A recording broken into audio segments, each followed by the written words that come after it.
Hello, everybody, and welcome to another edition of Adult Sports Kid. I am your host, Jason Paul. Thank you so much for joining us today. So it's here. 2K22, NBA 2K22 to be more precise, has released. It was 2K Day last Friday. That is why this podcast, I push it off to release later.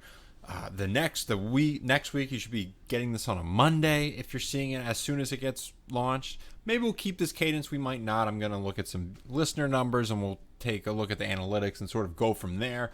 But I definitely this week wanted to hold off because I knew I'd be getting it at launch. I knew I'd be playing the heck out of it. So I wanted to come fresh with some impressions for you.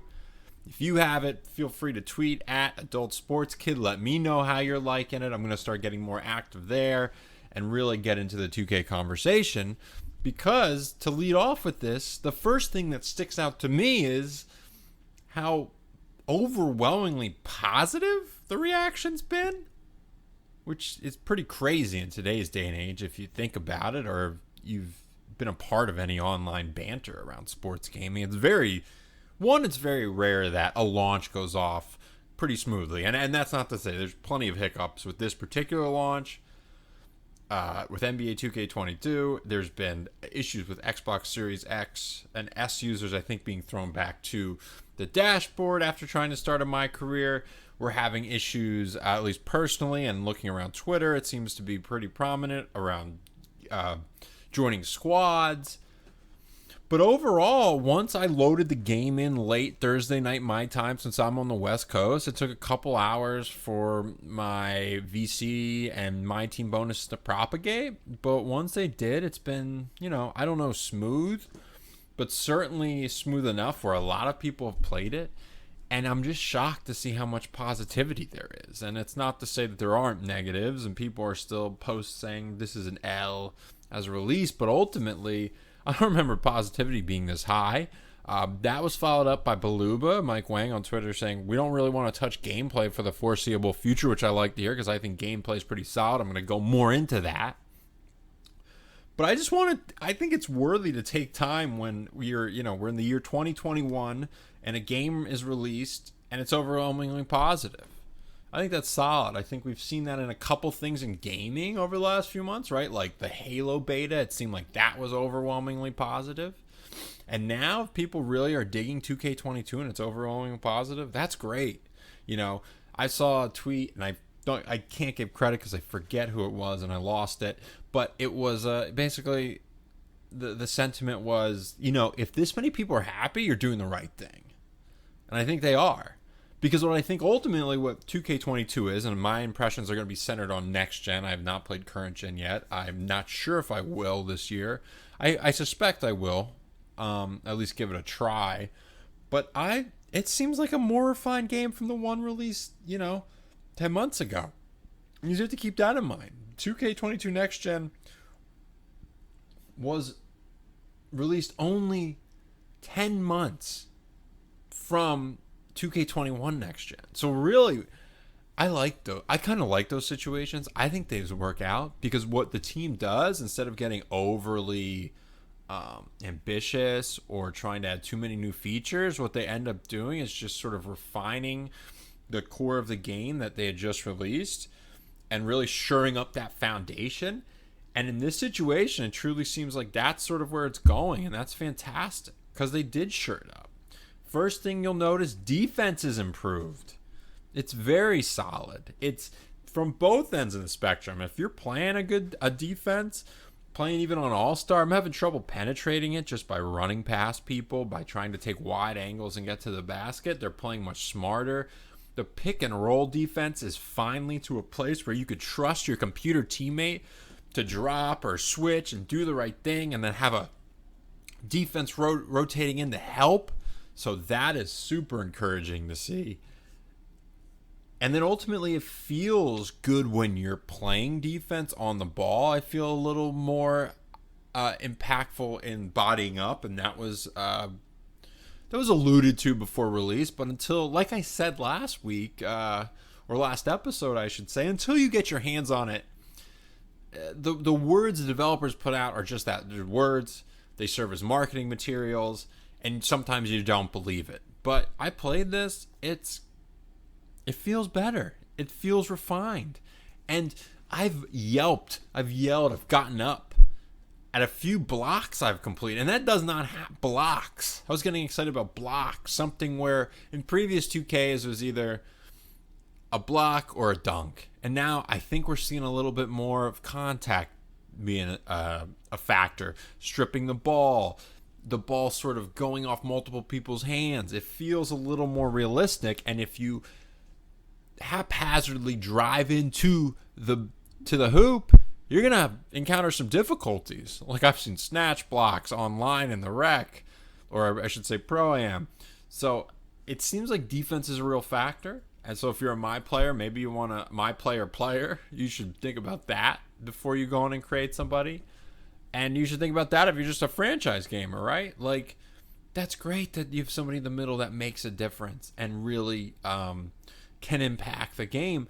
And you combine that with the on-ball defense feel, which feels good. And Mike Wang also alluded to on Twitter getting a bonus if you're like playing somebody head-to-head and you're actually playing on-ball defense.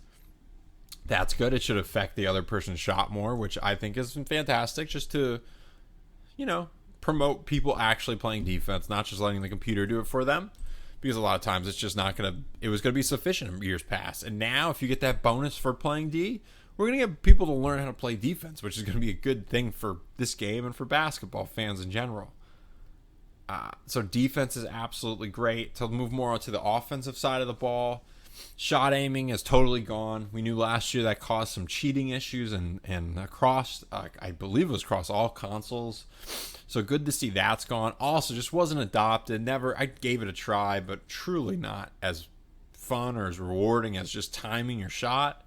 Now, a few things they added to shots this year.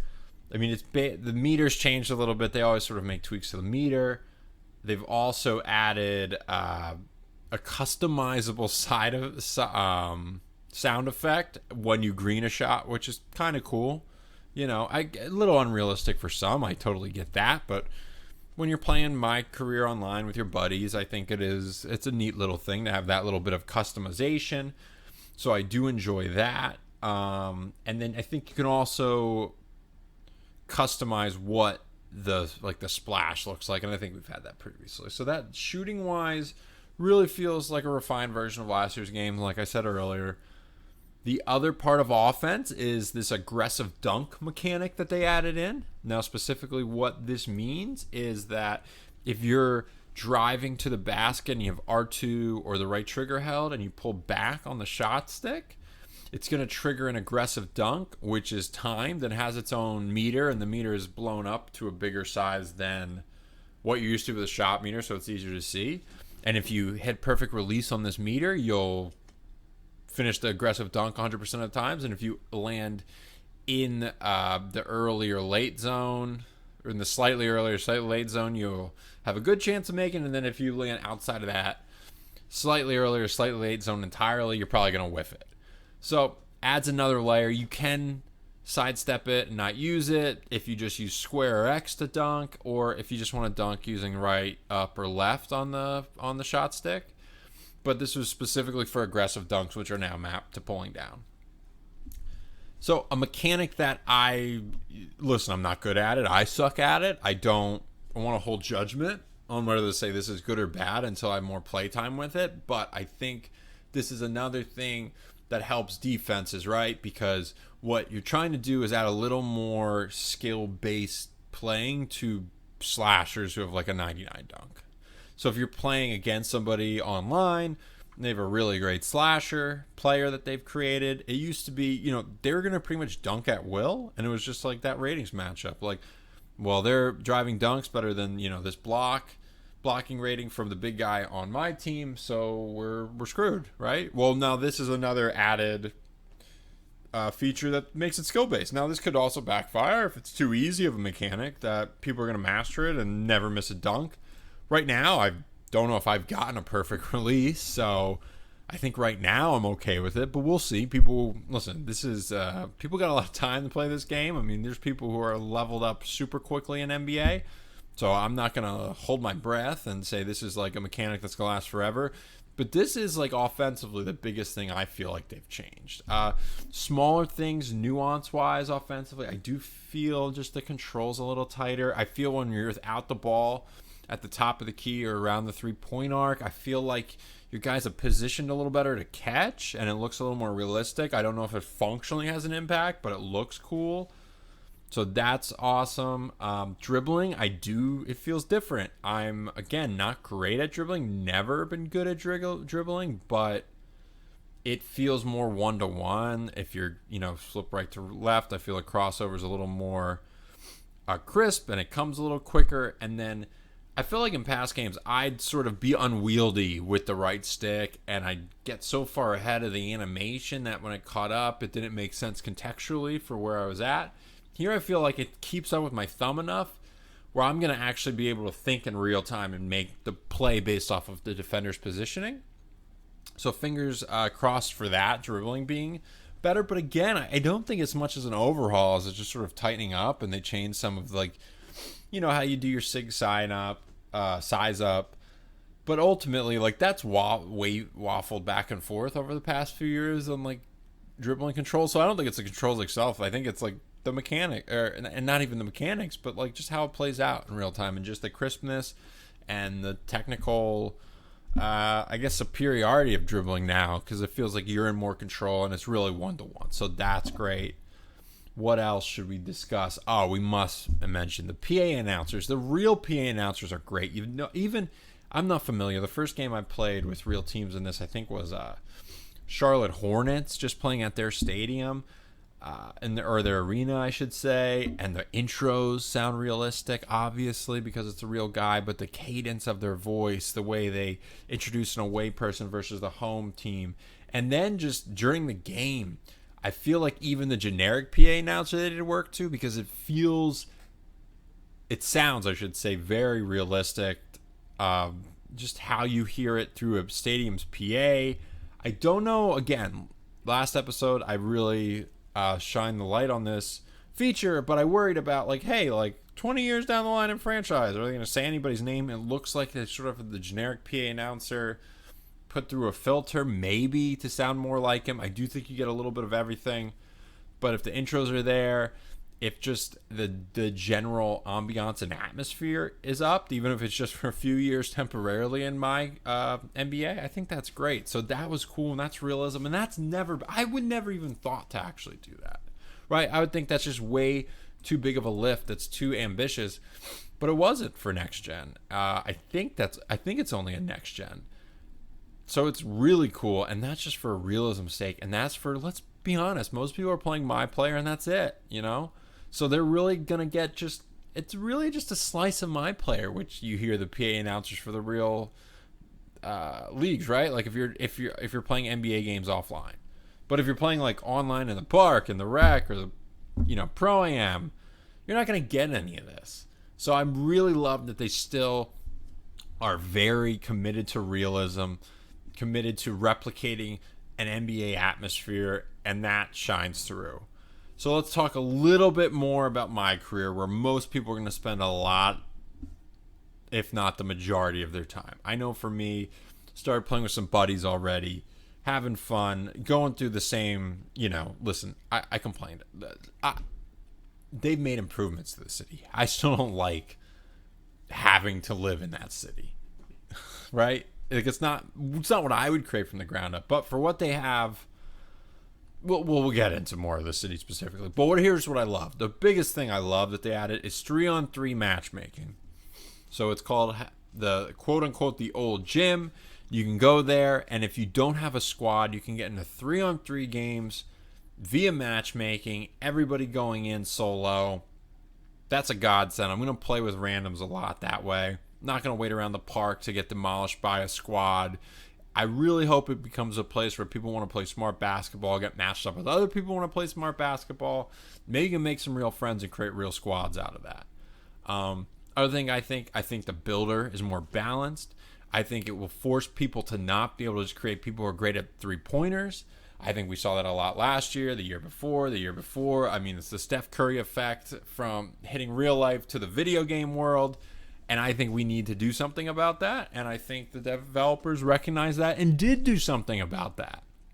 So it's more balanced. I'd say I don't have the exact mechanics and calculations down, but it seems like one attribute is way more likely to affect multiple attributes than it has been in years past. Like, you're not going to be able to be a good 3-point shooter and not have a really good mid-range, for example. They've also really limited height. They've really kept in check, like, if the taller you are, the less your 3-point rating can be, just to balance the game for online play. Like, we know realistically in the real world it can happen that you can be 7 foot and knock down everything from Trey land, but it's not fun and it's not balanced when it comes to online play. So it seems like 2K and Take-Two's really made the decision, like, hey, if you want to be Steph Curry, you're going to have to be Steph Curry's height. Like, you're not going to be able to be Steph Curry and be 6'8". So I like that. We'll see how it shakes out. We'll see how good people get anyway from just their badges or their timing. But ultimately, I think my career is pretty cool. The city's changed a little bit. They put all this, the stores in like a prominent area. It definitely seems bigger. It seems more lively. There's weirdly people lying face down in parks, I guess sleeping or doing yoga. There's coffee shops. There's fashion runways. Listen, a lot of stuff that just quite frankly doesn't interest me. But I can see the appeal. I can. I don't know if the 14-year-old me would have been happy or excited either, but I see the appeal. And I also see some of, the clownishness they still do, right? Like, there's a State Farm store for some reason because we all want to, insure our VC purchases or insure the jersey we create for our Pro-Am team. But you got people walking around looking like Jake from State Farm. I guess they can get their clothing. There's way more quests. It's more RPG-like. We'll see how many of those quests I actually want to do or like to do. Maybe there's some cool stuff hidden in there. I don't know. I might give it some time this year to actually explore, though. It does sound like I've written it off, and I have to a large extent, but I don't want to totally write it off. Maybe there's some gold in there. City-wise, you start off with a skateboard like last year, but you don't have to go to the store to pick it up. I don't exactly know how spawning's working yet. I think it's still where you your affiliated court. You can fast travel to your apartment, which is nice because you're talking to your boy Ricky quite a bit. They've pretty much meshed the story in with the city, so it's like a living, breathing environment. So I think that's pretty cool, as opposed to having to sit through hours of story before you get to the city. There's no docks this year, so I'm glad they took that out. That was a very, I think, just not totally thought out way to introduce people to playing online games in 2K, especially when everyone's wearing the same clothing. So yeah, again, like, nothing groundbreaking, not everything I want. I don't think there's better matchmaking in Pro-Am. I don't know about the rec yet because of the squads issue. I haven't been able to try that out yet. And no more variety in rec or Pro-Am arenas, which I wish there would be. And I truly think it should be based off the tier system. As you level up, you play in better arenas. But not this year. But if the gameplay holds up, the online servers hold up, and there's just a little bit more matchmaking in Pro-Am or rec, I think this will be a good year and a fun time. And again, the circle is all back to what I said initially. The public reaction being very positive is kind of shake. I was like, is this actually good? I'm so used to a chorus of boos at NBA 2K that I don't think is totally deserved because of just how well the gameplay is done. But it's done even better, and this year, which is a good sign, and maybe this is a balance that strikes a chord with more people, and maybe I was being a little too judgmental of those. I was like, oh, you're 19, what do you know about basketball? But if there's a balance that exists, and this still plays pretty simulation-like to me, that everyone likes, and we find that balance, then God bless us. Let's go there. Let's go for it, Wang. So those are my early thoughts. It's here, and my last thought overall with it, actually, let me mention, I'm sorry, I didn't update this last week. News wasn't out yet. They did add some things to my NBA. 3 things just I think is cool. My staff, so you have just more coaches, more options for trainers, different types of coaches that have real impacts on your team and players. Load management as a concept, so it looks like you'll be seeing some teams sit their star players if there's somebody who needs load management to get through a whole 82 games in playoffs. And they've added in-depth scheduling, so you can schedule walkthroughs and shoot-arounds and practices and really be the coach. Very in-depth. So they didn't ignore my NBA. I think they, again, shored it up. Nothing too ambitious. Little by little. They didn't have a full development cycle for this. So they did what they could to make it better and hopefully not break anything in the process. I'm sure there were things broken that I'm not aware of. There always are with the amount of options you have there. You're not going to QA testers that hit every situation, that's for sure. So fingers crossed. It plays out pretty well. Final point on NBA 2K22 right now. There's modes for everybody. I played a little bit with the my team. I played a little bit with the my NBA, and there's my team improvements like a draft mode, which is a lot like Draft Champions that like EA rolled out a few years ago. You can now play 3-on-3 versus your friends in triple threat online. It's good. My team seems like a good offering, and my NBA is a good offering. And my players a fun time online and off. So when you add all that up, this is a game that truly can appeal for all types of NBA 2K fans. Because there's going to be people that only play franchise, that only play my career, that only play my team. Even people like me who like want to play a little bit of everything and sample it all. And 1 month I'll be in the mood for this, and the next month I'll be in the mood for that. But if I can keep going back to the same game for it, that's the goal, right? And that's something where I think Madden didn't accomplish this. I'm having a lot of fun with Madden this year, but it's only in my online franchise mode, and I'm not loving the other game modes. Like, I think Superstar KO, is all right. And I want to correct, you can play a full 4-minute quarter game with the college teams, and they're so cool. But again, I was saying last episode, why not let me use those other places? Let me use those players. And then Ultimate Team, it just doesn't really appeal to me for Madden, so I don't want to, unfairly judge that. But my team in NBA seems like there's something for everybody in there if you want to play online, if you want to play offline. And what the banter I've heard on Twitter is like, there's not a lot of solo offline stuff to do.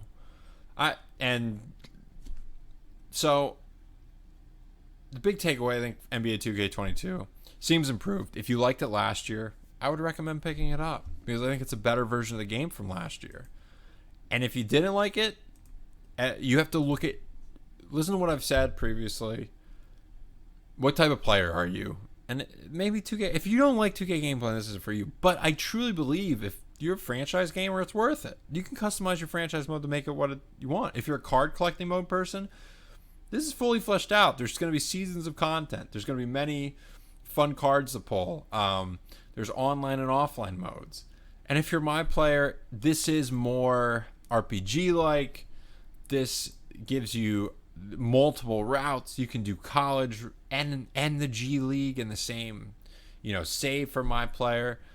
I do think this is a fleshed out, sort of fully realized next-gen basketball game. And that's the other thing we have to give applause for. This was one of the only games at launch of the PS5 and Xbox Series X/S that was truly next gen. That was a different game experience than what you're getting on current gen. You couldn't really say that you couldn't say that for Call of Duty. You couldn't say that for Miles Morales even. This was different in its own thing. So that ambition, I think, is paying off. They might be ahead of the game here. Madden's largely the same between the current and next gen. I don't think that's the case with NBA. They've done well in terms of, hey, we don't want to leave too many things out of current gen. But to me, next gen's where it's at, and that's because that they put the resources, time, energy, money, manpower towards getting that out somehow last year and getting a decent game out. Now they've made it a little prettier. They've shored up environments, especially like in the city, making it more fleshed out. It feels like a fully realized game. So I do recommend NBA 2K22 based off of first few days of impressions, and then I'm sure I will talk about it more throughout the year because this is always a game in heavy rotation. So, fingers crossed. My opinion, there's no game-breaking bugs that are introduced that ruin anything. But so far, so good for NBA 2K22. And wow, we've talked a lot about it. So, I guess that in and of itself is a positive in the NBA 2K22 win column. So, let's move on. Let's go. And let's learn about the news of the week. Our first story from our friends at sportsgamersonline.com from Michael Straw. GM mode returning in WWE 2K22. So, in this article, they have a source that have confirmed it's returning, and here's a quote from the source. It was a top priority, one source said. The fans clearly wanted it, and the team knew that they had the ammo to get it approved and in. So, obviously, the source not great at grammar, but I'm assuming it's a typo. So it looks like we have a GM mode. People love GM mode in the older WWE games. I was not a huge fan. I actually was more of a universe fan mode. And I think the ultimate thing that would get me to play GM mode is a little bit more... Well, it was all in kayfabe, right? Like, people within the WWE had contracts and you could spend so much. So listen, I think I just wasn't in the right headspace. I'm very big in the TEW 2020, very online text-based wrestling booker sim that's more realistic than any WWE game in terms of you've got promotions all around the world and it's money and it's not kayfabe and you're booking matches. So knowing you can't do that, I'm excited that other people are excited for this.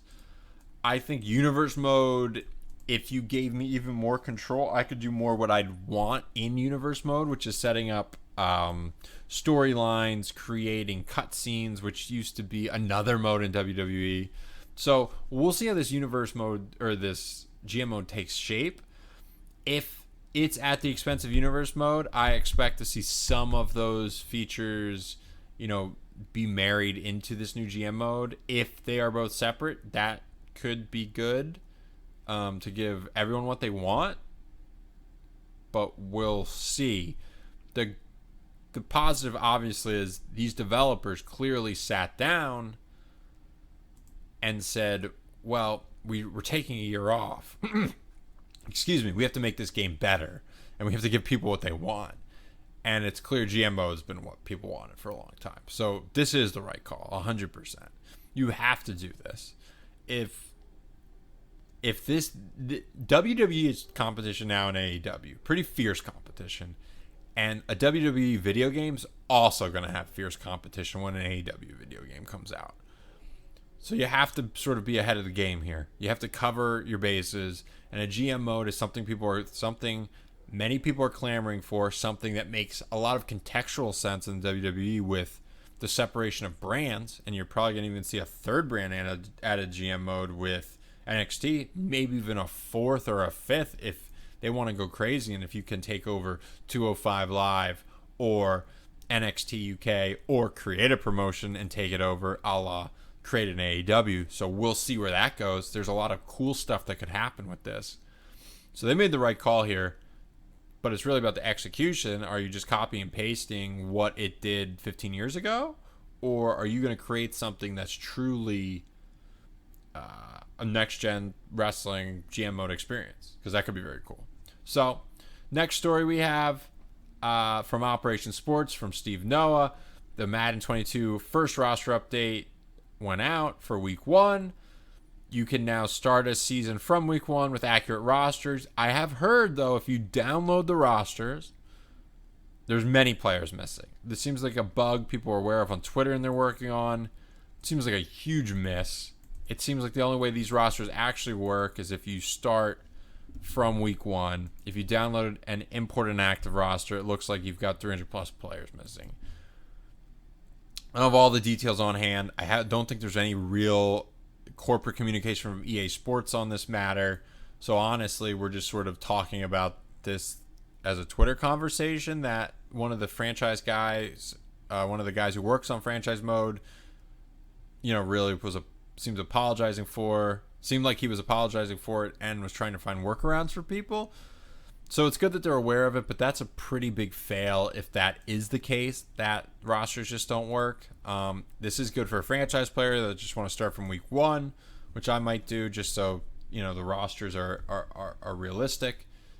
With all the cuts from the preseason. And I don't know if there's little rating bumps, but we'll definitely start seeing those as week 1, the NFL season is going on as I'm recording this. And, has just happened if you're listening to this on podcast services.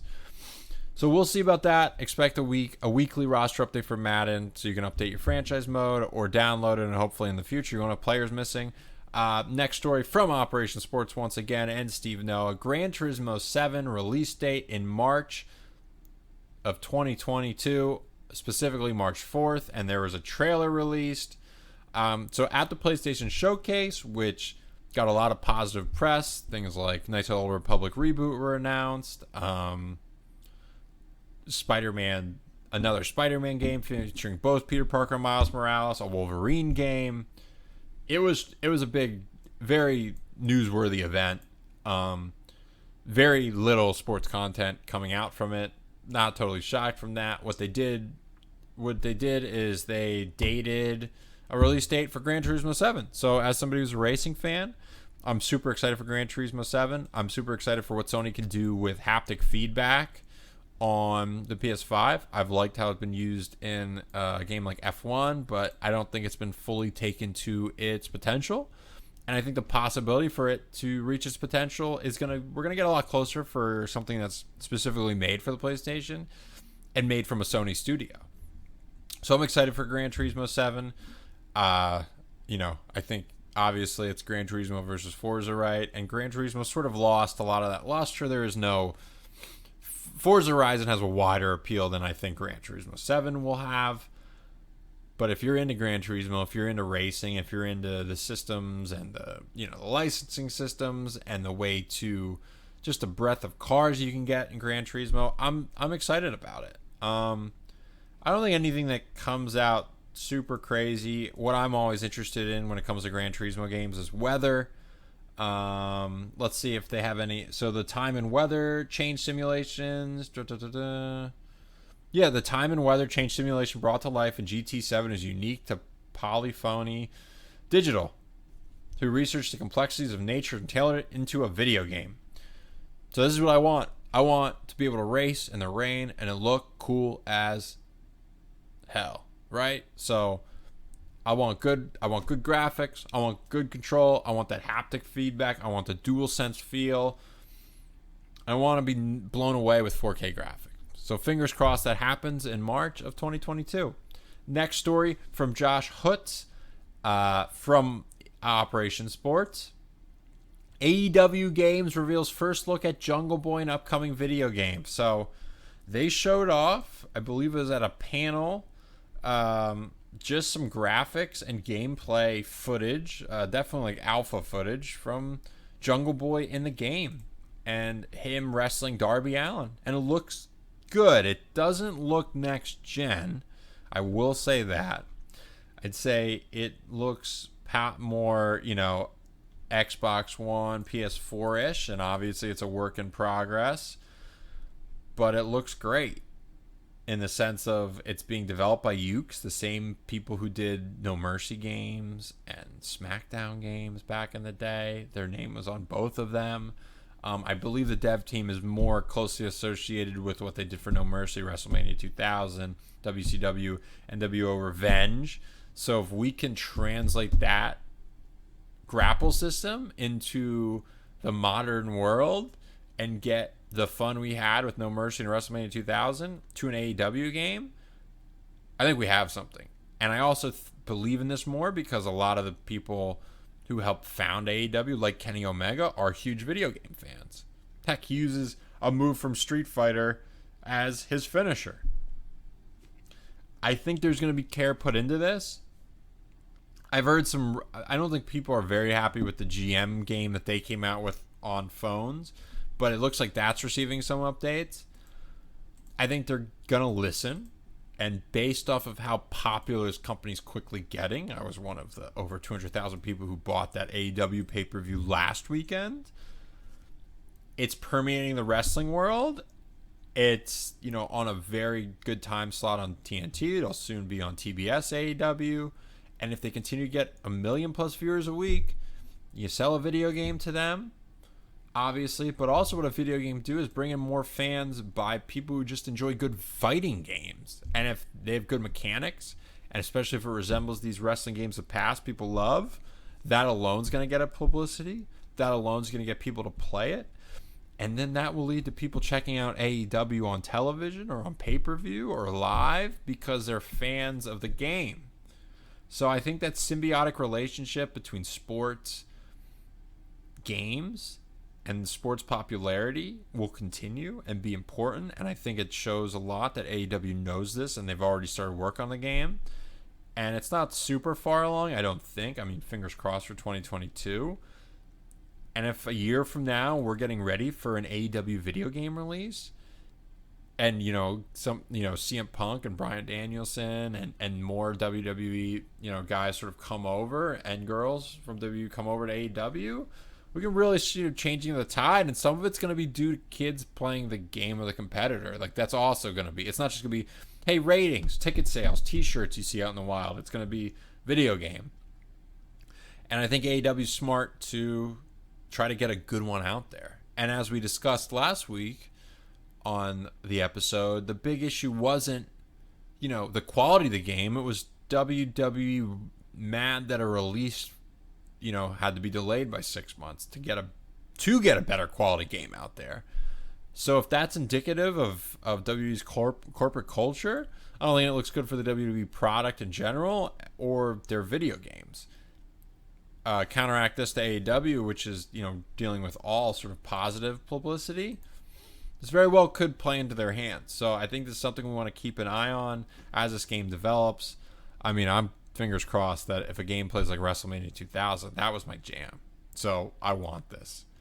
We've got a couple more stories for you before we get into them. I do want to just encourage everyone, subscribe this podcast wherever you found it. We're on YouTube. We post that a couple days after the podcast version goes up. Find us wherever podcasts, or find us on whatever podcast service you use. If we're not there for whatever reason, please tweet at Adult Sports Kid. Follow that Twitter handle. I tweet out when the new episodes go out, and I'd also love to hear any feedback. So if you want it on a new platform, let me know.